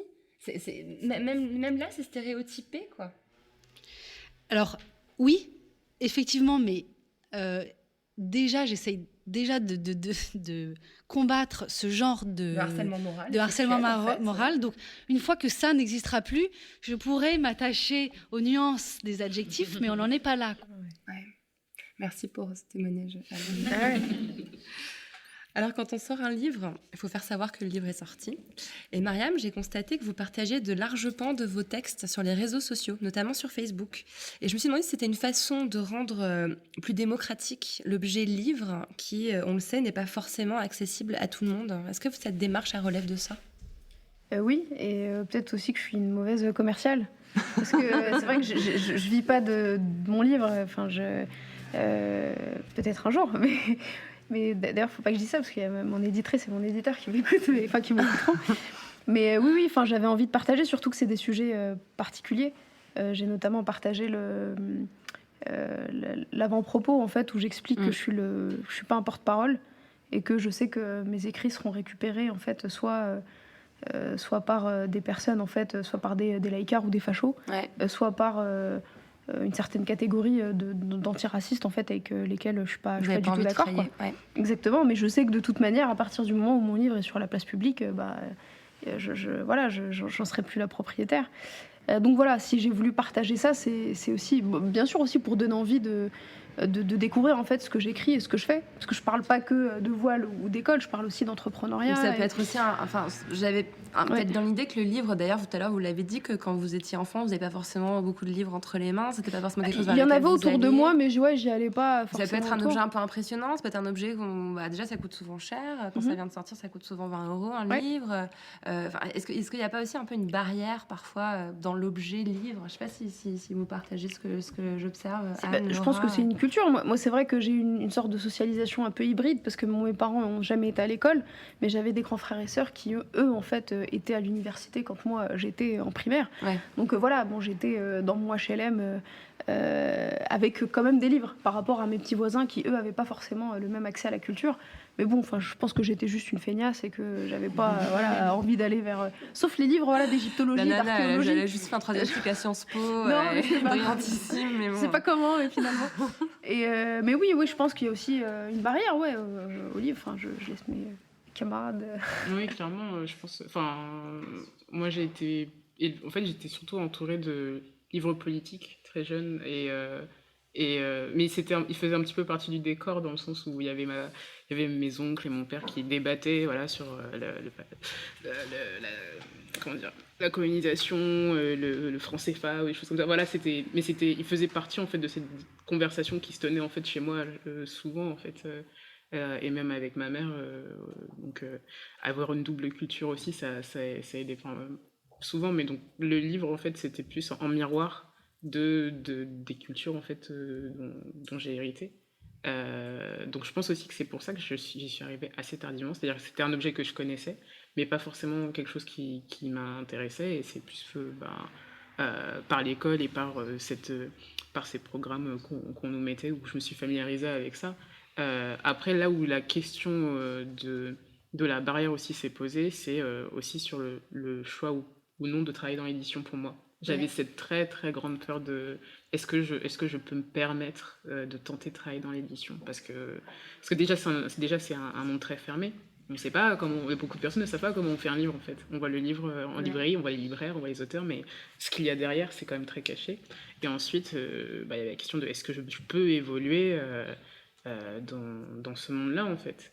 Donc même avant l'objet, il y avait quand même un monde où je ne me sentais pas forcément je ne pensais pas forcément avoir ma place très jeune, et ça a aussi contribué au fait que j'ai pas envoyé le manuscrit à des maisons d'édition en masse en fait. Même pour À main nue, c'est une amie qui me lisait depuis le lycée qui m'a dit qui m'a poussée pour que je l'envoie, parce que je ne voulais pas l'envoyer à la base. Qui m'a poussée pour que je l'envoie parce qu'elle avait repéré justement une maison d'édition avec une éditoriale qui correspondait un peu au livre, et qui m'a dit t'as rien à perdre, envoie-leur, et je l'ai fait, et voilà, j'étais pas du tout dans cette c'est déjà un monde avec lequel où j'avais quand même une relation un petit peu ambiguë, et à l'inverse C'est plus avec les livres politiques où là, alors c'était toujours des livres qu'on me prêtait, donc déjà même la question du prix était quand même... Enfin, j'essayais toujours d'avoir des chèques culture pour avoir la pile de livres que je voulais, donc oui, clairement le prix du livre déjà, ou son accès est quand même... c'est une question, c'est un enjeu important, mais le livre politique, c'était... enfin, que ce soit des essais, ça m'a vraiment changé en tant que personne. Et c'est vraiment là où j'ai vraiment mesuré en fait l'impact d'un livre, c'est à travers des essais, ou même à la fois des essais et puis à la fois aussi des fictions qu'on sous-estime un peu. Je pense notamment à Mariam Abba, qui donc a écrit Une si longue lettre, et qui, d'un point de vue occidental, va être perçue comme c'est juste c'est une femme en fait qui est pour la polygamie ou qui est pour les traditions et qui n'est pas vraiment féministe, etc. Mais je trouve que c'est justement un livre très fort puisqu'il nous met face en fait à une pluralité de féminismes totalement différents selon des contextes bien donnés et selon des contextes politiques donnés. Donc voilà, c'est comme ça vraiment que l'objet livre, je pense vraiment que c'est un vecteur qui a tout son sens aujourd'hui, combien même on parle du numérique aujourd'hui, mais aussi que son accès, c'est aussi un enjeu. C'est quelque chose c'est quelque chose aussi qui me motive d'un point de vue associatif. Enfin, je travaille aussi avec une association qui s'appelle Divka et qui justement favorise justement l'ouverture entre le lecteur et une littérature diversifiée, mais sur tous les plans. Donc c'est une vraie question. Cette démocratisation du livre, Anne, je pense que c'est un sujet qui vous touche aussi, parce qu'il y a une partie de votre vie que je pense pas beaucoup de gens connaissent, mais avant d'être écrivaine, vous faisiez des livres pour les autres. Vous avez monté une entreprise qui s'appelait Porte-Plume, si mes souvenirs sont exacts, et vous alliez voir les gens pour leur proposer d'avoir leurs livres. J'ai créé cette entreprise parce que je voulais écrire des livres. Jusque-là, j'étais salariée. Je gagnais ma vie, j'ai commencé à travailler assez jeune et j'étais salariée et je me rendais compte que le fait de devoir aller au bureau le matin de 9h à 18-19h faisait que je ne réussissais pas à faire ce rêve qui était d'écrire. Donc je me suis dit, si écrire est ton rêve, alors il faut que tu t'y confrontes. Donc j'ai arrêté d'être salariée, mais il fallait bien que je gagne ma vie. Donc j'ai essayé de trouver un métier qui me permettait d'avoir un emploi du temps flexible pour pouvoir travailler et écrire aux heures, par exemple le matin, parce que moi les choses venaient plutôt le matin. Donc j'ai cherché ce métier et je me suis dit je vais créer une microstructure d'édition et je vais faire des livres pour les gens. Et donc, c'est des histoires ça s'appelle Porte-Plume. Et cette maison d'édition permet aux individus, en général, c'est des personnes âgées, de raconter leur vie. C'est-à-dire que nous, dans notre petite maison d'édition, on fait tout. On va voir la personne, on recueille son témoignage de vie, on l'écrit, on fait de sa vie un roman. Et chaque vie est romanesque. Et ensuite, on fait toutes les étapes depuis l'écriture jusqu'à la fabrication du livre. Et donc cette petite maison d'édition a grandi, elle existe toujours. Je n'y travaille plus à temps plein parce que grâce à ça, j'ai pu devenir écrivain à temps plein. Mais je suis toujours associée, extrêmement fière de cette entreprise donc, qui est maintenant menée par mon associée qui s'appelle Caroline Levinger. Et voilà, et on a fait je ne sais pas combien de livres de témoignages très très très beaux. Ce sont des pièces uniques quasiment à chaque fois. Ouais, de personnes âgées. Et c'est hyper... je suis très fière d'avoir fait ça dans ma vie. Comment on se sent quand on a fini un livre? En quelques adjectifs, quelques mots? Débarrassée. Non, je me suis pas posé la question. Enfin, parce que c'est vrai qu'en l'écrivant, en fait, j'ai d'abord fait un plan. Mais vraiment, en fait, je l'ai écrit comme si j'écrivais un mémoire où j'ai fait un plan et j'ai rempli les plans. Et d'ailleurs, en fait, c'est drôle parce que je l'ai en grande partie écrit dans une bibliothèque universitaire. Parce qu'il me fallait du calme et chez moi, c'était impossible. Mais en même temps, il me fallait aussi un peu de bruit parfois. Et donc, j'allais au prêt-à-manger d'en bas de chez moi. Enfin, je cite le prêt-à-manger parce qu'ils m'ont offert je ne sais combien de cafés quand ils ont su que j'écrivais un livre. D'ailleurs, j'ai offert je ne sais combien de livres aux garçons et aux femmes. Et ouais, non, ouais, soulagée parce que vraiment aussi, la maison d'édition a vraiment témoigné beaucoup d'intérêt et de confiance à ce projet. C'est une petite maison d'édition. Ils y croyaient, ils y croient encore aujourd'hui. Ils y ont mis aussi des moyens financiers. Alors que voilà, je viens de nulle part et c'est à partir d'un post Facebook en fait qu'ils m'ont repéré. Donc voilà, déjà en fait je l'ai aussi fait beaucoup pour eux et ensuite pour moi. Donc quand je l'ai rendu, j'ai ce sentiment de travail accompli. Pas parfait parce que je suis une éternelle insatisfaite, mais au moins je me suis dit bon voilà, j'ai tenu une promesse, on m'a donné une date, d'ailleurs que j'ai pas trop respecté au début, mais bref. Et voilà, travail accompli. Vraiment vous remettez ça apparemment. Ouais, parce que j'ai bien aimé finalement. On y prend goût, hein. Et puis puis on m'a dit que c'était pas trop mal, donc je veux bien croire les gens, même si moi j'y crois toujours pas trop. Mais et c'est en fait plus tard que j'ai commencé à digérer le contenu du livre. Un mois avant la sortie, j'étais paniquée en fait. Vraiment limite dépressive quoi. Enfin, je me suis dit mais qu'est-ce que j'ai foutu, pourquoi j'ai fait ça, mais qui va lire ça?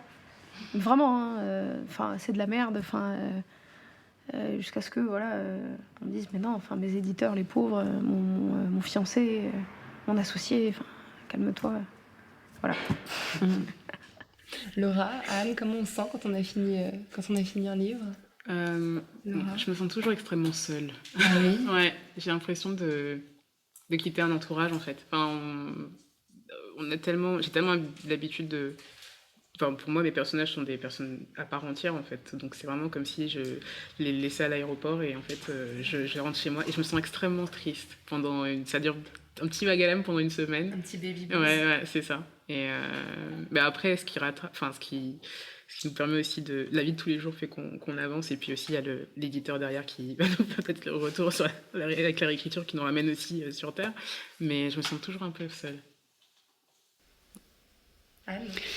Oui, je ressens aussi ça. Je n'aime pas terminer parce qu'il y a un abandon. Mais ce qui est formidable en même temps, c'est aussi comme un accouchement. Après, on oublie qu'on a eu très très mal. Le cerveau de l'écrivain est fait de telle façon qu'on finit par oublier son livre pour pouvoir accueillir le prochain. C'est vrai.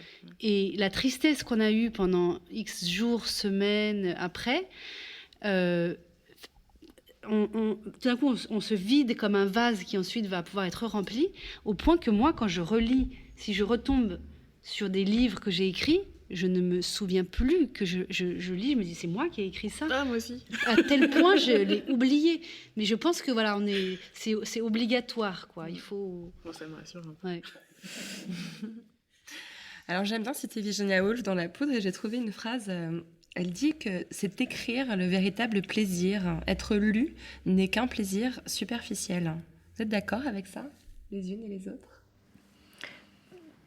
Non. Mariam? que être lu, c'est un plaisir superficiel. Je sais pas si c'est un plaisir, mais en fait, moi, moi, si j'écris, c'est que je veux que ce soit lu et que ce soit compris et qu'il y ait un message. Sinon, ça n'a aucun intérêt. J'ai pas, en tout cas ce livre-là et les messages qu'il porte, je l'ai vraiment pas fait par coquetterie ou par kiff. C'est que vraiment en fait, non mais vraiment c'est que on a considéré et j'ai ensuite considéré que les messages qu'il y avait à l'intérieur étaient importants et qu'il fallait à un moment donné, à la fin je dis voilà c'est ma contribution à la thérapie collective dont la France a besoin. Donc donc c'est pas. C'est une démarche très politique. Politique au sens collectif. Oui, même militante. C'est vrai que quand on m'avait dit l'intitulé de notre conversation, il y avait militant, en fait, l'écriture militante. Et je me suis dit, non, je suis pas militante. Et puis après, je me suis dit, si, on l'est tous plus ou moins. Après, ça se traduit différemment. Mais C'est pour être lu quand même, surtout. Ah, clairement, surtout. Moi, c'est pour qu'il soit... c'est pas... Quand mes livres sont sortis ou même ont été lus, j'avais pas forcément cette hâte de savoir ce que les gens pensaient ou le lisent. Je voulais juste que les gens sachent s'ils ont besoin, il est là, en fait. que déjà pour le roman, il y avait quand même, je pense, plus d'appréhension parce que parce que Sibylle est particulière et parce que je pense que je fais des personnages assez entiers, donc on peut ne pas les aimer et donc on peut ne pas s'attacher. Et voilà, justement, dans cette éducation d'avoir des héros, bravoure qu'on est tenté d'aimer, j'ai des personnages assez tranchés, donc ils sont là en fait. J'aime vraiment écrire, j'aime vraiment les façonner. Ce sont des personnes. Après, j'aime juste l'idée qu'une personne et surtout la semaine dernière encore, une femme noire me disait ce qu'elle pensait en fait d'Amant Nu. Et elle me disait qu'elle s'attendait, vu mon blog, etc., à retrouver quelque chose de très politique, afroféministe, sur le racisme, etc. Et qu'en fait, non, il n'y avait pas ça. Et elle avait trouvé comme une sorte de pièce de légèreté, en fait. Et elle me disait merci pour ça, pour le fait de... Oui, il y a une femme noire sur la couverture, mais c'est pas ça le sujet. C'est une femme. C'est une femme qui a ses problèmes, etc. Donc, quand il y a un livre, c'est donner cet espace, et c'est pareil pour Comme un million de papillons noirs. Il est là, on peut le voir peut-être sur une étagère, on se dit « Ah, c'est quoi ce livre ?» Et puis, En consultation voilà, libre. en consultation libre. Anne, le plaisir, vous le trouvez où? En fait, je comprends ce qu'elle dit, parce qu'elle parle du plaisir, elle ne parle pas de la nécessité. Et évidemment, quand on écrit aussi parce qu'on ressent la nécessité d'être lu. Mais l'endroit du plaisir, pourquoi est-ce que le plaisir d'être lu, le plaisir est superficiel? Parce que je vais donner un exemple. Si on me dit aujourd'hui tu as le choix, un mauvais génie arriverait et dirait tu as le choix. Soit tu vas continuer à écrire toute ta vie avec le plaisir que tu as d'écrire et ce que ça t'apporte dans ta vie. Mais les livres que tu as écrits que tu vas écrire ne vont jamais être lus de ton vivant. Mais tu vas pouvoir écrire toute ta vie. Ou alors, tu as le choix de ne plus jamais écrire de livres jusqu'à ta mort, mais les livres que tu as lus aujourd'hui vont être des best-sellers lus par des millions de lecteurs. Évidemment que ce que je choisis, c'est d'écrire. Ah ouais. Ah, moi non. Ah, moi aussi. Parce Pas que... pour des best-sellers, hein, c'est vraiment... Non, mais parce qu'aujourd'hui... je me rends compte que cette pratique d'écrire, elle fait de moi un être, qui arrive à vivre dans le monde, à être heureux, à pouvoir être une mère épanouie, voilà. C'est organique. Donc, voilà. Finalement, c'est une question de comment on arrive à l'écriture. C'est aussi ça, je pense, qui détermine notre rapport, en fait. Parce que le plaisir d'être élu, quand elle dit qu'il est superficiel, c'est qu'il est éphémère. Quand on a un succès, il y a quelque chose du narcisse qui est comblé. Mais ce plaisir-là, il passe vite. Alors que le plaisir de l'écriture, c'est le plaisir d'une vie. Et je pense que c'est... Bon, en ce moment, je suis plongée dans son journal. Donc, comme je... Quelle lecture délicieuse. Donc, voilà. Je pense que c'est ça. C'est quelque chose de cet ordre-là qu'elle évoque. Je pense qu'il y a des deux. Je pense qu'il y a un petit peu... Je pense aussi que je choisirais une longue vie d'écriture infinie et jusqu'à ma mort. Mais je pense aussi que quand... Après, c'est peut-être... Je différencie aussi entre le roman et la jeunesse, où là, la jeunesse, il y a quand même l'idée qu'il y a des enfants qui vont se construire avec des images ou qui sont quand même beaucoup plus... qui ne sont pas le critique littéraire, mais plutôt... C'est vrai que de voir un enfant lire son livre, ça doit quand même apporter quelque chose. Bien sûr. Ils vont pas cacher un sourire. Ils vont pas... C'est très franc, en fait, le rapport d'un enfant à un livre, en fait. Donc, je pense que ça aussi, c'est quand même un plaisir que l'on garde longtemps. Donc, il y a un petit peu des deux choses. J'ai une petite dernière question pour chacune d'entre vous. Ça évoque quoi pour vous, la poudre?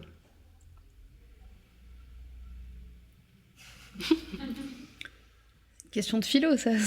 Ah bah non, c'est plus la première image qui vous vient à l'esprit, la première. Alors moi, je dirais que moi, j'ai été élevée par une mère très féministe qui refusait le maquillage, qu'on n'avait pas le droit de se maquiller. Enfin, c'est pas le droit, c'est juste que c'était naze. On ne faisait pas. Mais on avait tous les droits.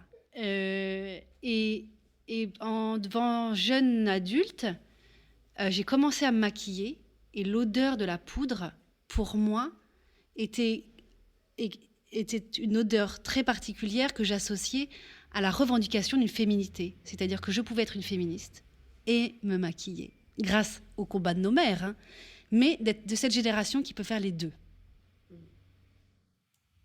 Moi, ce serait plutôt une sensation, en fait. C'est la poudre que laisse le graphite qu'on dessine au fusain. c'est beau, ça. C'est quelque chose. Enfin, je dessine aussi depuis plusieurs années et il y a toujours cette sensation qu'on a fini un dessin, on a la poudre sur les mains, mais le dessin est là, propre. Et... Merci. Marielle. Je suis pas aussi poétique, je suis désolée. Moi, la poudre en soi, ça m'évoque rien. Mais la poudre, en fait, le podcast de Lorraine Bastide, moi, c'est plutôt... je sais pas si on doit te tutoyer ou te vous voyez. Comme tu veux. Bon, on va te tutoyer, mais c'est plutôt, en fait... je te connais pas, hein, mais c'est ton parcours, en fait. Non, mais vraiment, enfin, cette nécessité à chaque fois de parler des femmes. Donc moi, je t'ai connue dans Elle, avec tout ce qu'on connaît de Elle. Et aujourd'hui, en fait, avec cette volonté d'un féminisme inclusif, ouvert à toutes, accessible, universel. Non, vraiment, moi, ça me... c'est voilà ce que m'évoque la poudre, quoi. Moi, d'une certaine manière, ça m'a réconciliée avec ce féminisme plutôt, voilà, enfin, le féminisme classique qu'on connaît, qu'on nous a enseigné à l'école quand on nous l'enseignait, le légitime. C'est voilà, vraiment, hein, t'es une des personnes qui m'a réconciliée en fait avec un peu avec ce mot, quoi. Arrête, parce que moi aussi je voulais. Merci Marielle.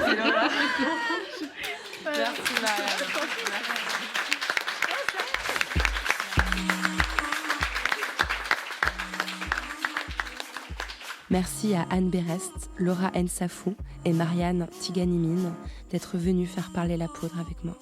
La poudre est une émission produite par Nouvelles Écoutes. Elle est réalisée par Aurore Meyer-Mailleux, avec à la préparation et à la prise de son Zisla Tortello. À la programmation, Laura Cuissard. Au mixage, Laurie Galigani. Le générique est un extrait de la chanson L'appétit de Bonnie Banane, produite par Gauthier Visiose. Si vous aimez l'émission, le mieux est de nous le dire avec des étoiles, 5 de préférence, sur iTunes. N'oubliez pas de nous rejoindre sur les réseaux sociaux. La Poudre a sa propre page Facebook. Nous sommes aussi sur Twitter, La Poudre NE, et sur Instagram, La Poudre TV, où nous partageons toutes les recommandations culturelles de nos invités. Pour ne louper aucun épisode de La Poudre, n'oubliez pas de vous inscrire à notre newsletter sur le site de Nouvelles Écoutes. Cliquez sur La Poudre, l'occasion de découvrir tous les autres podcasts que nous produisons. À très vite et continuez de faire parler la poudre. Cet épisode a été enregistré dans une chambre de l'hôtel Grand Amour, que je remercie pour leur soutien inconditionnel depuis la première saison de La Poudre. Le décor est génial, entièrement chiné. Ma chambre préférée, c'est la 604, celle qui est sous les toits, avec un portrait de Vivienne Westwood, flamboyante et nue, sous l'objectif de Jürgen Teller. Si vous réservez une chambre à l'hôtel Grand Amour, rue de la Fidélité à Paris, avec le code La Poudre, vous bénéficierez d'une réduction de 10% sur le prix de votre chambre. Ne nous remerciez pas.